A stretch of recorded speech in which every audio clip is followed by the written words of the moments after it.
C'est le signal qui ouvre ce Trends des marchés et les résultats boursiers du jour. Les bourses européennes ont connu une séance hésitante à l'image des indicateurs économiques publiés dans la zone euro.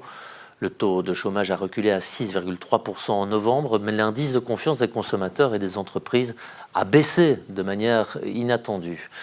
Sur Euronext, Bruxelles AB InBev s'est illustré après les résultats supérieurs aux attentes de son concurrent Constellation Brands. CMB.TECH a bondi après l'annonce de la vente de 8 navires qui devrait se traduire par une plus-value de 269 millions de dollars. Azelis a par contre connu une séance plus difficile, tout comme Materialise, hors indice. Et nous avons le plaisir de recevoir Delphine Waix ce soir. Bonsoir Delphine. Bonsoir Loïc. Les marchés, ils soufflent un petit peu alors que le début d'année a été tonitruant, on va dire ça.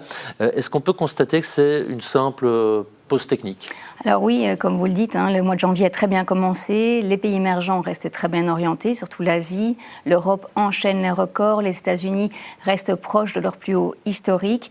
Donc il est assez logique, quelque part assez normal d'avoir des investisseurs qui prennent un peu de recul, surtout avec un contexte géopolitique qui se dégrade. Alors il se dégrade, mais malgré tout, les investisseurs semblent quand même rester optimiste. Alors oui, mais on observe des logiques de diversification et de couverture. Donc oui, les marchés montent, mais cette hausse est aussi tirée par les valeurs de la défense, par les industriels plus globalement, et aussi par les valeurs liées aux matières premières. On a aussi l'or qui continue à jouer ce rôle d'actif refuge.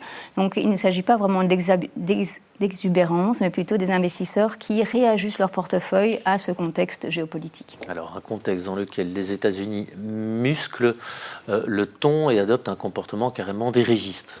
Alors oui, très clairement, l'administration Trump a évoqué une hausse de 50% de son budget militaire qui serait de 1500 milliards de dollars. En contrepartie, les entreprises liées à la défense seraient potentiellement plus encadrées, donc moins de dividendes et de rachats d'actions pour les actionnaires et plus d'investissements productifs.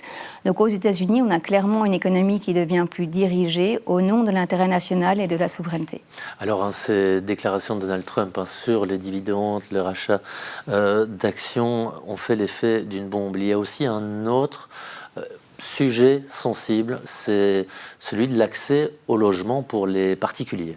Alors oui, la question du pouvoir d'achat et aussi l'accès au logement est vraiment centrale. Donc il y a des mesures qui ont été envisagées pour limiter l'achat des maisons individuelles par des gros acheteurs, investisseurs institutionnels, tels que Blackstone. Tout cela pour réduire quelque part les prix. Donc c'est vrai qu'il ne faut pas oublier que les élections de mi-mandat, les midterms approchent et qu'il est vraiment très important. 3 novembre. Exactement. Et qu'il est très important que Donald Trump conserve sa majorité au Congrès. Et donc il est clairement déjà vraiment en politique, en campagne électorale, et justement ces annonces ont une forte dimension politique. Si on prend néanmoins un petit peu de recul, on remarque quand même que les investisseurs se focalisent sur les fondamentaux macroéconomiques. Oui, ce qui est vraiment important, c'est la croissance et bien sûr les politiques monétaires, et sur ces deux points, les indicateurs restent globalement bien orientés. Et justement, qu'est-ce qu'ils révèlent ? Alors la croissance tient, je dirais même plus qu'elle accélère. Hier, on a eu justement l'ISM qui vraiment souligne une activité qui reste très solide. On a un marché de l'emploi qui est en équilibre, même s'il est moins dynamique, avec des créations d'emplois, on va dire, plus modestes. On a aussi un taux de chômage qui remonte à 4,6%. Et donc là, il sera vraiment important de suivre le rapport de l'emploi qui sera publié demain pour vraiment juger de la solidité de la consommation américaine. Reste la question du coup de l'inflation. Alors l'inflation, les chiffres sont très attendus, ce sera pour la semaine prochaine, mais nous estimons que les gains de productivité liés à l'intelligence artificielle pourraient vraiment ralentir l'inflation plus rapidement que prévu, et ce serait vraiment positif puisque cela quelque part laisserait de la marge à la Réserve fédérale pour continuer à assouplir sa politique monétaire. Pour conclure, dans cet environnement plus politique, plus dirigiste, on l'a dit, quels sont les messages à adresser aux investisseurs ? Alors, le grand message, c'est que vraiment le couple croissance-inflation reste très favorable pour les marchés actions. La consommation tient et elle devrait même être portée en début d'année par justement les baisses d'impôts liées à la Big Beautiful Bill de Donald Trump.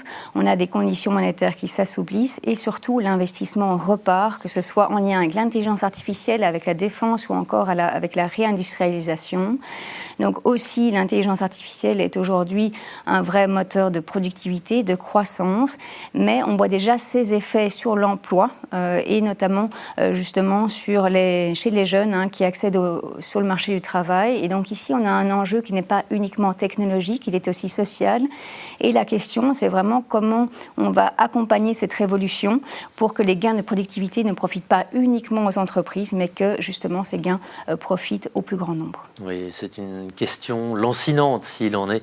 Merci Delphine d'être passée nous voir et bonne soirée. À bientôt. Et voilà qui referme ce Trends des marchés. Au revoir.